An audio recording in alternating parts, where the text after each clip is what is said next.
Hello, TJ here. Um,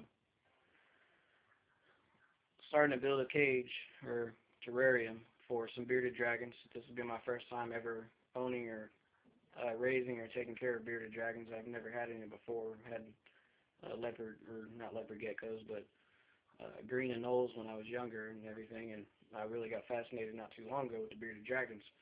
So, being a first time person to have a bearded dragon as a pet, the past couple of months, well, past few months, I've been doing a lot of research and learning a lot about the bearded dragons, how they live, and how I should take care of them. So, that being said, I have a 55-gallon tank at home that used to be a fish aquarium, so I cleaned it out pretty good, getting it ready for bearded dragons to stay in, building my own terrarium for them. I have a couple different caves and stuff that I bought at a local pet store, Uncle Bill's and PetSmart. Stuff for them to kind of stay in and be safe and use it as a basking spot. But I looked online at a place called lizardlandscapes.com and watched videos on how to make my own landscapes and my own rocks and stuff like that for bearded dragons or other lizards. And decided to work on a little project that I've been wanting to do and been doing a lot of studies and researches on. It's not very hard to do at all, so I got some of it done here.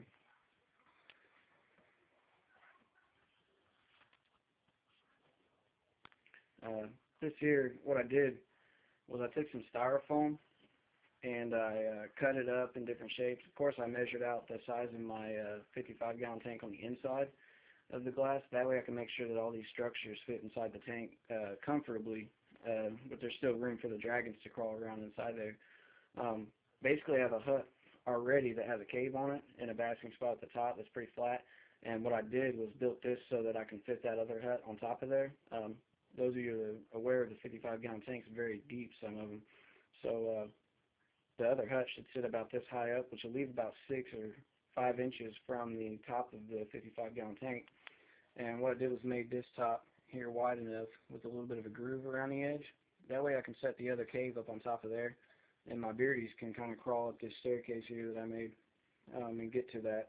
And also kind of a bridge to go along the back of the tank. And I have another hut with a little cave that'll kind of fit up on top of here as well.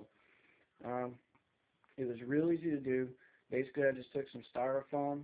I cut out my own little holes in here. I took like a butter knife and a spoon and kind of cut out a little dip in there.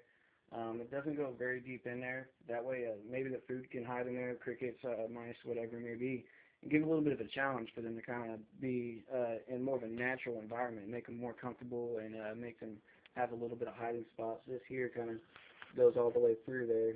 It's you can't really see my finger because of the darkness, but it goes all the way around. That way they can crawl in through there. And what I did, we got some foam glue, foam adhesive in a caulking tube, and we cut out the shape of the styrofoam the way we want it to be and kind of put it together on there and stacked them together how we want it to look.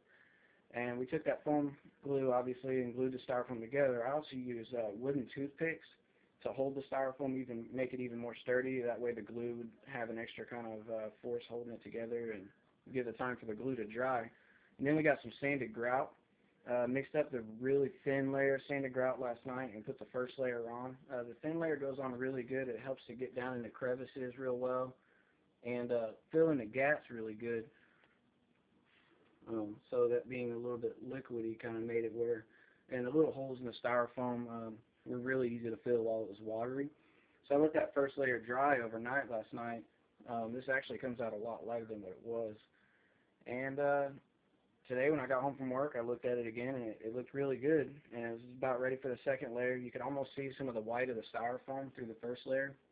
On Lizard Landscapes, he says to use about 3 or 4 layers and use the last couple layers real thick. What I did was put this second layer on super thick. I'm really doubting that I'm going to have to put another layer on there. That is kind of an idea of if anybody ever thought of like building their own thing. It literally took me, you know, a couple hours to cut up the styrofoam the right ways that I wanted it to be and put this all together. So basically the way it's sitting now is kind of how it's going to be. It's kind of how it's going to be when it goes in the tank. This is going to be a corner piece.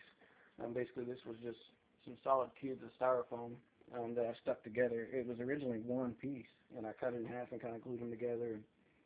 made it work. Kind of excited with it being the first cage. This should be an interesting way that it works. It'll give me a couple basking spots, and maybe this side of the terrarium here can be a daytime basking spot, and then a nighttime spot over in this corner here. Uh, and you know, it looks really big right there, but it's only that there's only going to take about half of the 55-gallon up, which leaves a lot of their floor space over in this side of the terrarium or tank for them to run around. I'm going to start out with some baby beardies, so that'll give them time to grow into their tank. And a lot of room there, a lot of different stuff. For them to be babies, that's a lot for them to climb on, and something for them to get used to. So this shall be pretty interesting. It was interesting, so we'll see what the next video I'll make is after I have them in the tank and see what it all looks like together, and we'll see what happens.